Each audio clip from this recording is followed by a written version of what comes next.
Good afternoon.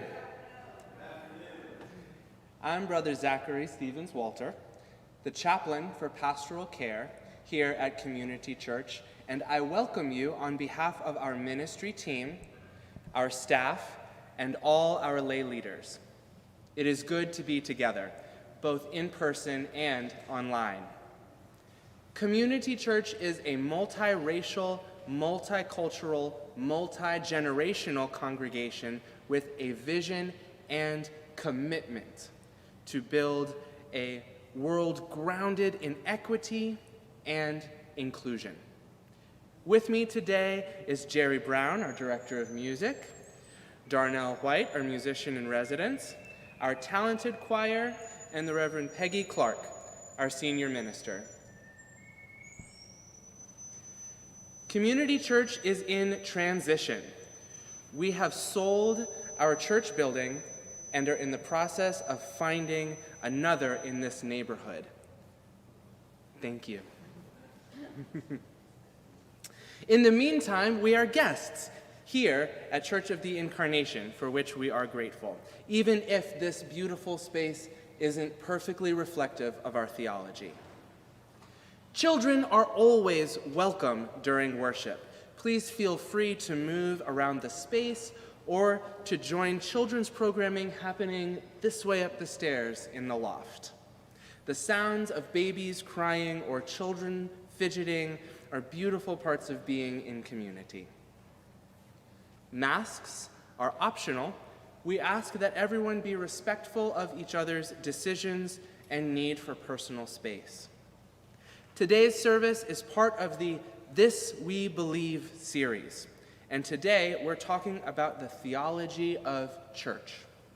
Please rise in body or spirit and sing with me, "Let This Be a House of Peace," number 1054 in the, I think it's in the gray hymnal or in the teal hymnal, excuse me.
Good afternoon.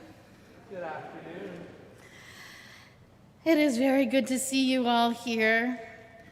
As Brother Zachary said, this is one of the series of This We Believe, and I've been sort of breaking up classical, traditional, orthodox, systematic theology into all of its parts and then kind of reflecting on it from a progressive viewpoint. So today is one in that series, and the topic is ecclesiology, which means the study of church.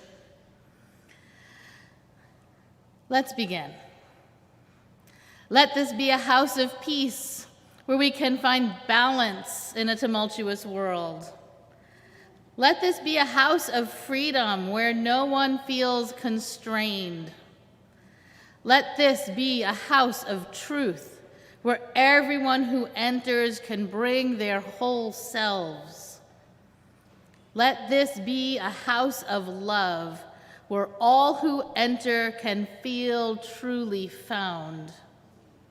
Let this be a house of worship where our hopes and fears and loves and losses are all held in the gentleness of companionship and prayer.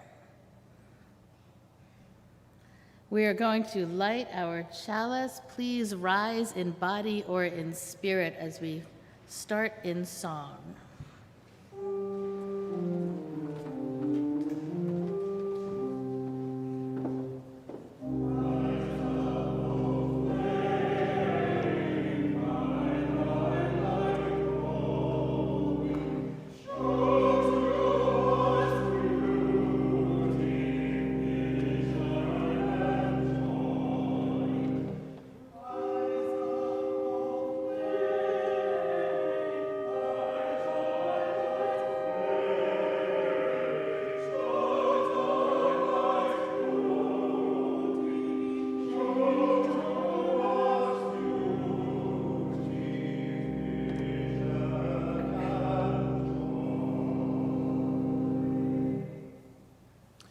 We light this candle, the flame of our heritage.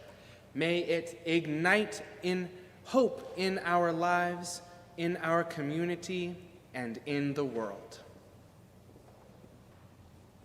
You may be seated. Please join me in reciting our unison affirmation. Unto the Church Universal, which is the depository of all ancient wisdom and the school of all modern thought, which recognizes in all prophets a harmony, in all scriptures a unity, and through all dispensations a continuity, which abjures all that separates and divides, and always magnifies humanity and peace, which seeks truth in freedom, justice in love, and individual discipline in social duty, and which shall make of all persons one beloved community. Unto this church and unto all its members, known and unknown throughout the world, we pledge the allegiance of our hands and hearts.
Thank you.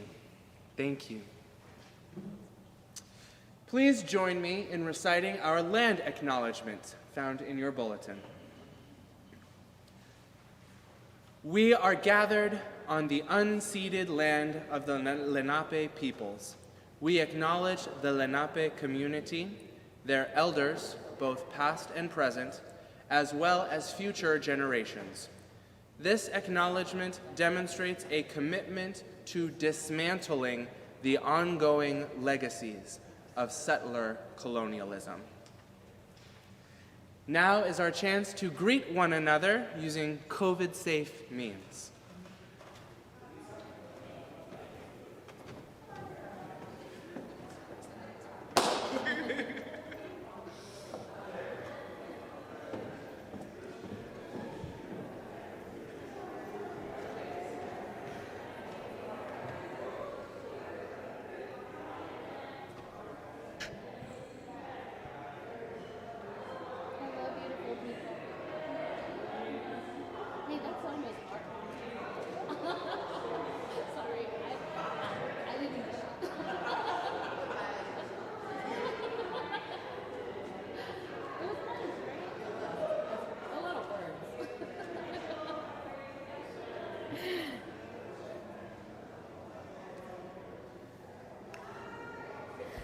Okay, my friends, can you find your way back to your seats?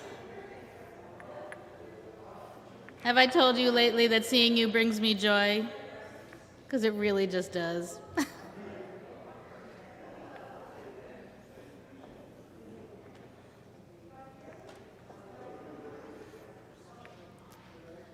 Back to your seats, please.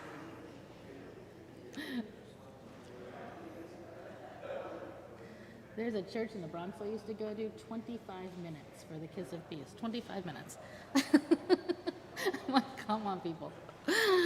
Okay. Let's begin our centering by listening to our chime. Everyone wants to take a deep breath.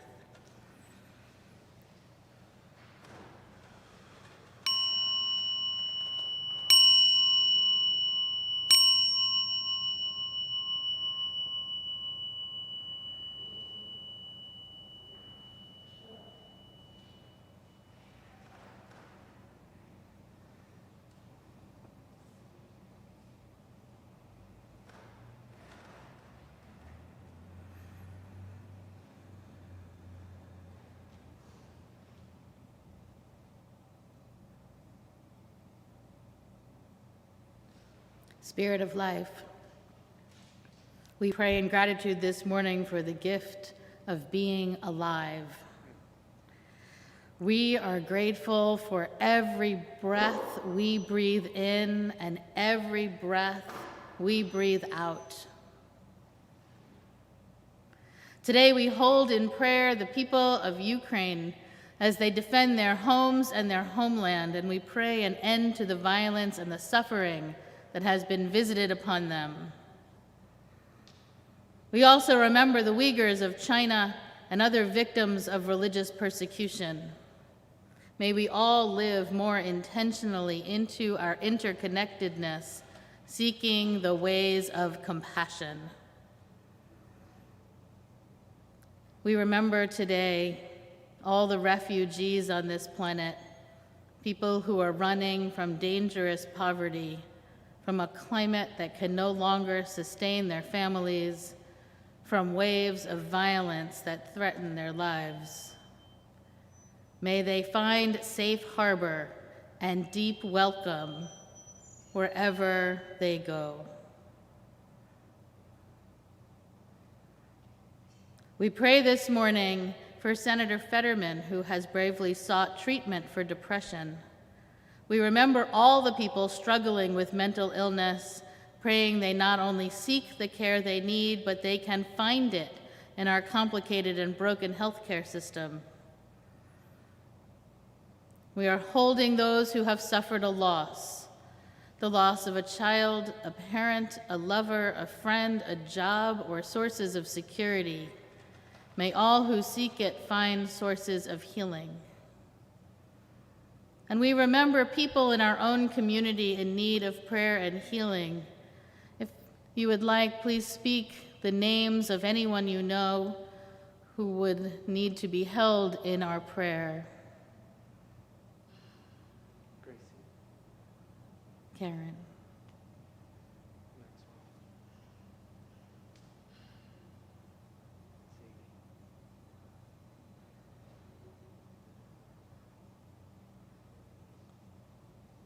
Spirit of life, keeping love always at the center, we offer our gratitude for all we have, for all we are, and for all we will soon become. And together, the people say, Amen.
Our reading is entitled One Love by our own Reverend Dr. Hope Johnson. We are one, a diverse group of proudly kindred spirits here not by coincidence, but because we choose to journey together. We are active and proactive. We care deeply. We live our love as best we can.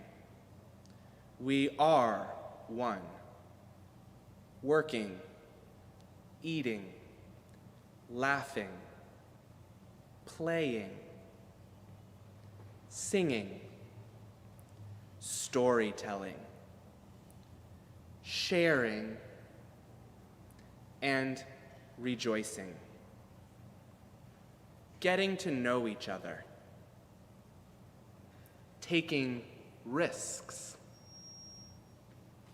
opening up, questioning, seeking, searching, trying to understand, struggling, making mistakes, paying attention, asking questions, listening, living our answers, learning to love our neighbors, learning to love ourselves, apologizing and forgiving with humility, being forgiven through grace, creating the beloved community.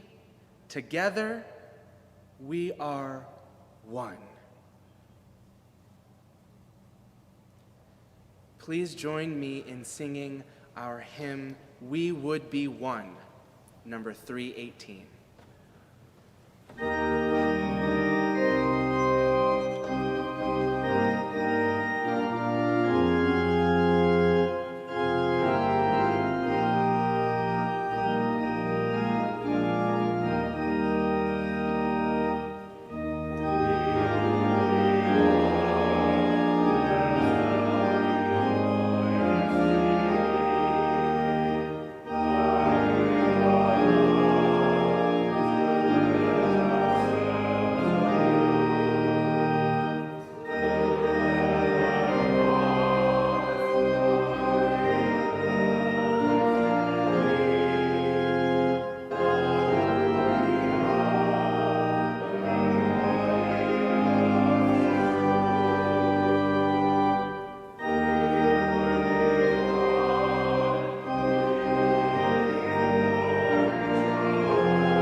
In the aftermath of Superstorm Sandy, I had a 16-year-old congregant trapped in her home with her mother. The teenager had cancer. She had been released from Sloan Kettering after major surgery. It was just 2 days earlier. They live in Westchester County, and the power had gone out, which meant that they had no heat and also no running water, which happens when you're on a well and electricity goes out. So the mother was panicked. She really couldn't care for her daughter. She was a single mother, so it was just the two of them in the house. And under those conditions, she knew that her daughter was in real trouble, so she called an ambulance. I think that sound, I can hear it. I wonder if, okay, thank you. So anyway, she called an ambulance, and she was hoping to get her daughter to a hospital. The ambulance, though, couldn't get through because too many trees were down. So she called me.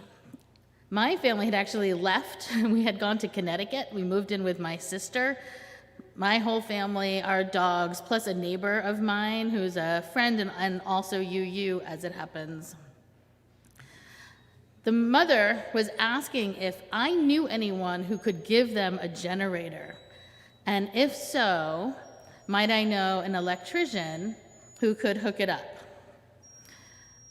So with power out in every town and so many roads blocked, I honestly couldn't figure out how I was going to help her.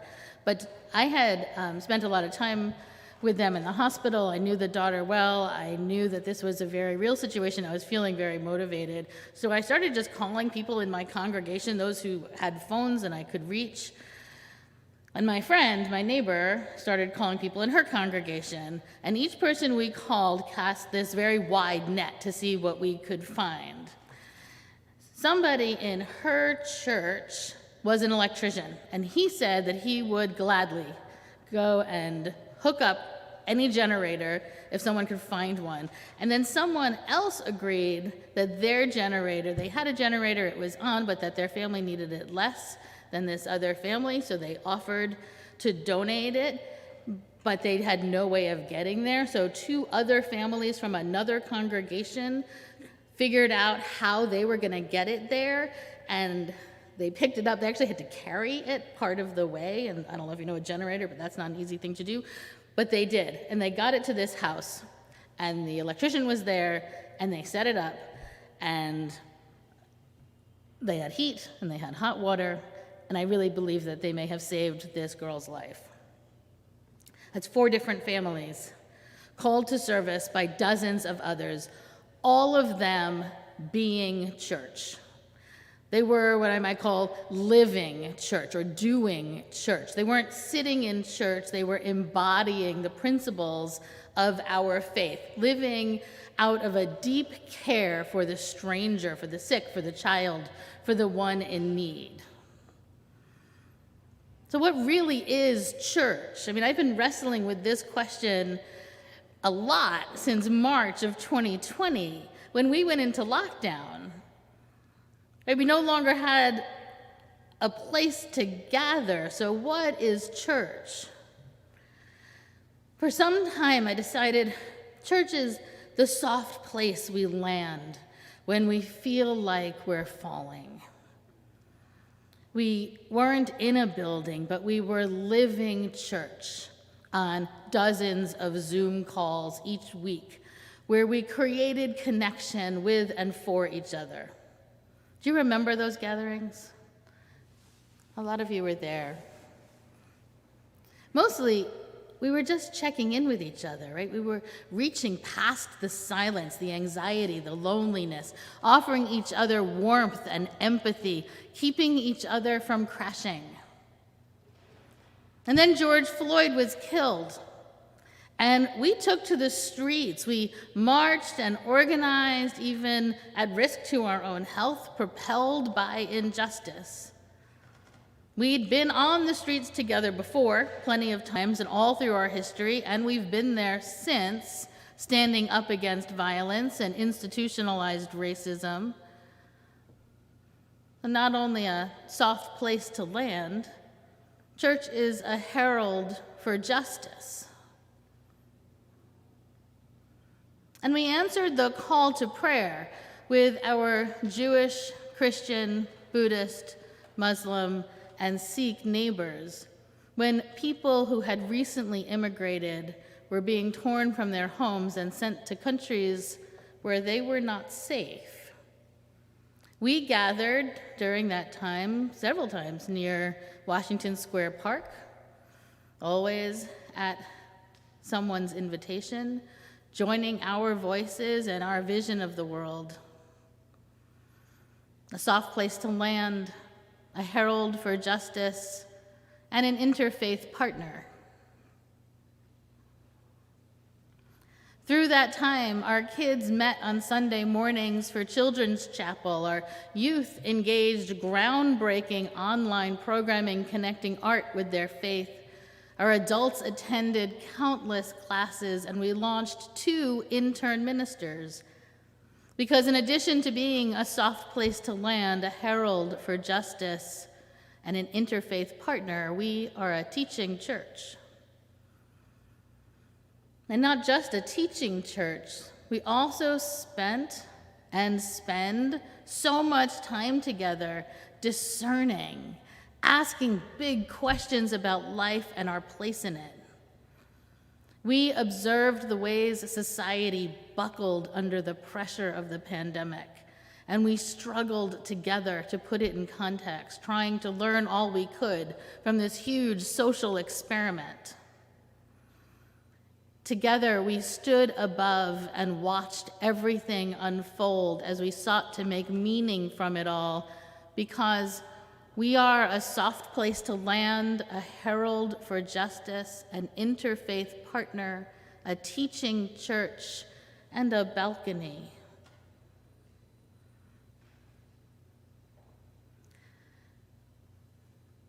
$600,000 people are sleeping on the streets of New York City every night.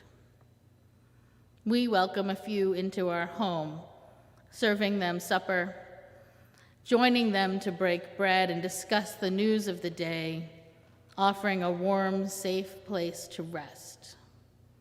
We do our best to provide a space that's clean, with fresh sheets, comfortable beds, hot food, a center for respite for those whose lives feel difficult and who are often pushed to the margins of society.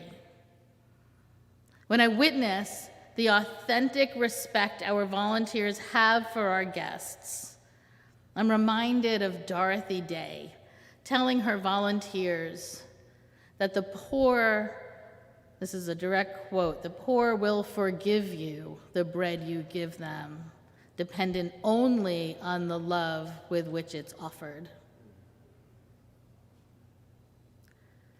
A soft place to land, a herald for justice, an interfaith partner, a teaching church, a balcony, and a servant to those in need. And here we are without a building of our own, but gathering every week, meeting before the service for coffee, afterwards to share a meal, greeting one another week after week, and not just Sundays, but Mondays to talk about self-care, and Tuesdays for yoga, and Wednesdays for church business, and Thursdays for art class and Spanish class, and to play D&D together, and Fridays for evening centering, and Saturdays for anti-racism work. We are a 7-day church because we want to be together. We want to share our lives with each other, and because we know that church isn't somewhere you go for an hour on Sunday. It's a soft place to land, a herald for justice, an interfaith partner, a teaching church, a balcony, a servant for those in need, and a genuine community. And not everyone can be here. Some of us are homebound, sick, or physically unable to make the trip. So we visit. We bring food, we play Scrabble, we send flowers, we help each other navigate new technology or get to a doctor's appointment. We call to check in, we visit each other in hospitals, we remember birthdays and anniversaries and celebrate accomplishments wherever they happen. A soft place to land, a herald for justice, an interfaith partner, a teaching church, a balcony, a servant to those in need, a genuine community, and a circle of care. We gather on Sundays across generations. We observe and commemorate holidays, finding comfort in our traditions, marking time and creating meaning together. This is the central time we are together, where we sing, we listen to a sermon attempting to put the world in context, we hold each other in kindness and gentleness and gratitude. We consider larger and deeper truths. We ask God for help or offer our gratitude. We marvel at the vastness of the world. We worship together.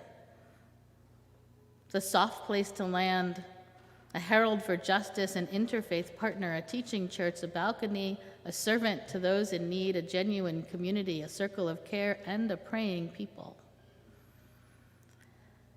And all of this can be done because we have a structure, a council, a board, a staff, a ministry team, a budget, bylaws, a history, all making us a soft place to land, a herald for justice and interfaith partner, a teaching church, a balcony, a servant to those in need, a genuine community, a circle of care, a praying people, and an institution. And I know that last one, the institution, is the one we like to rail against, but the reality is that none of this exists outside of that. It's a container. It's only a problem if its walls are unmovable, if we aren't able to change things as culture and society and our own sense of self changes, which is certainly the place we find ourselves in nowadays. Right? The ground beneath our feet is moving. We have no idea when it's going to stop. But I think our walls are movable. The institution is strong. It's also empty without all the other parts. Church isn't just about ministry. It's not just about where we go on Sunday. It's not just about how we organize for justice or how we serve those in need. Church is a vast system of relationships and activities. It is also a verb. It is not a noun. In fact, this place, the noun, this physical space of our current moment represents us least of all. It holds us and defines us less than any of the other things I mentioned. But even if our space reflects our theology well, church is still a verb, still an action word, still a state of being more than a place we go on Sunday for an hour. And when we join a church, it's not to say, we'll be here to worship, once a week and see you there. It's to say, I am part of you. I want to be one of the threads that makes up this living community that cares and serves and marches and learns and prays together. And even more than that, when I think of that awful day when people from different churches, when I think of the awful day, and I realize what I mean is that awful day after Superstorm Sandy, when people from all those different churches did everything they could to help that family in urgent need. The living church extends far outside one's community and actively manifests love in the world. The idea of church is really being challenged. Once a stalwart center for American living, it could reasonably be perceived as a dying institution, a relic of our history. And I'll tell you that if there was something better ready to take its place, I would say let it go. But there's not. What I'm seeing instead is fragmented neighborhoods, lonely people, a fragile nation, a growing number of poor and desperate people, and a fraying social fabric unable to catch people as they fall. We don't need churches to accept their fate and fade into history. We need them to step up and let go of the things that don't work, that feel staid and musty, and to reimagine church. So this sermon is part of this series, the This We Believe series. I've been doing it for 2 years. I'm taking these traditional concepts. I think I've done God and prayer, now church, salvation, creation, and I consider them from a progressive perspective. So the study of church, there were a lot of ways for me to go with it. But the truth is, I don't actually want to define church, or I don't want to mine what it's meant through history. What I actually want to do with church is disrupt it. I want to stop us from doing exactly what we did 50 years ago, 100 years ago, 200 years ago, which, by the way, is probably when this liturgy was created. This is probably at least 200 years old. Instead, I really want to start reimagining. I want us to start asking, how are we best served? How do we best serve our neighborhood, our city, our state, our country? How do we serve the world? Ministers across denominations are asking ourselves, are we hospice chaplains or are we midwives? Are we helping our churches die or are we helping them be reborn? Church, as I described, isn't just about what happens in an hour. I like this hour. It's actually the only time we all try to gather when we get to clarify our values, and it's easiest in this context to welcome newcomers. But this is only 1 hour of a whole week where we are invited to be church. So I was writing this sermon, and I asked myself, really just in the privacy of my own heart, what does it mean to be or live or do church? And the answer came to me so fully and immediately, I had to catch my breath.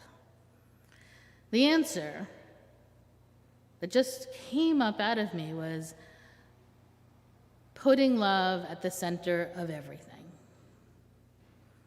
That's the action. That's the disruption. That's what it means to be church.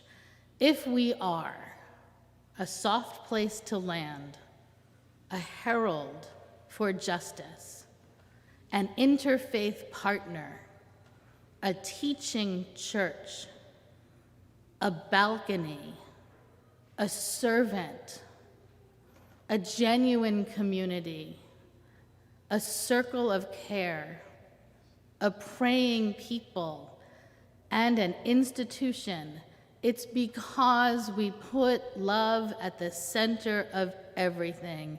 That's what embodied love looks like. My theology of church is simple. Church is how we live in community and how we move into the world, putting love at the center of everything.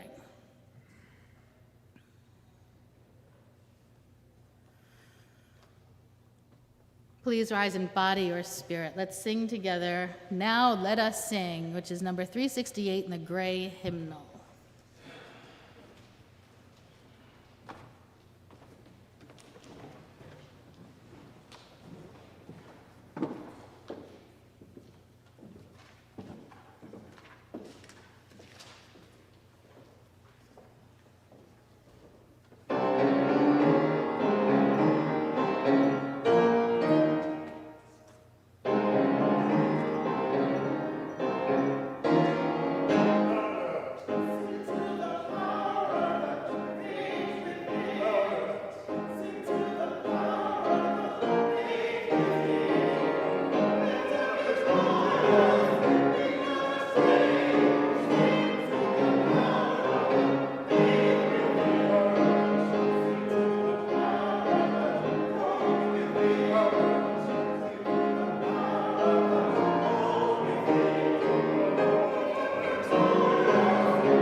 Yes, choir.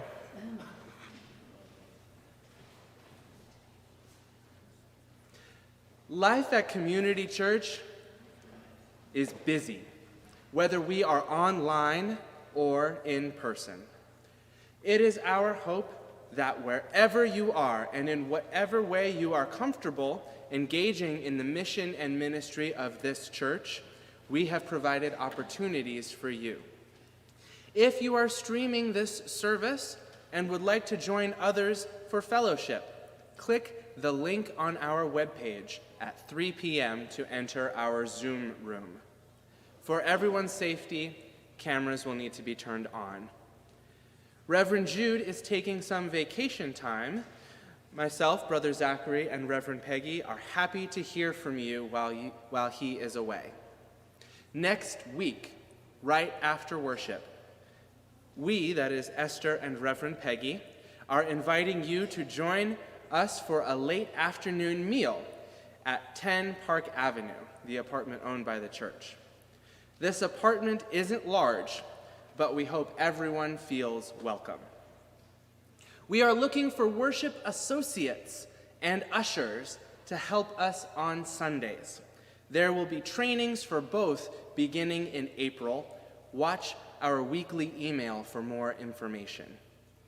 Please mark your calendars for March 26th. That's 2 Sundays from now.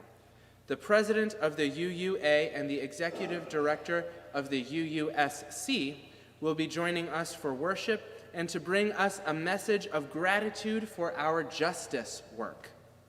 We'll have a troupe of dancers, and we're hoping every member will be here and that you'll bring some friends. We'd like to pack this space. Look at the empty seats. So please help show off the community church with us. We are a 7-day church. We have programs running every day of the week. You can find more information in the program and on our website. Our ushers are now going to pass a plate for our collection. If you are new here, please let the plate go by you with no pressure to give. We are glad for your presence. All gifts offered are accepted in gratitude.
Please join me for our chalice extinguishing, which you'll find on that program.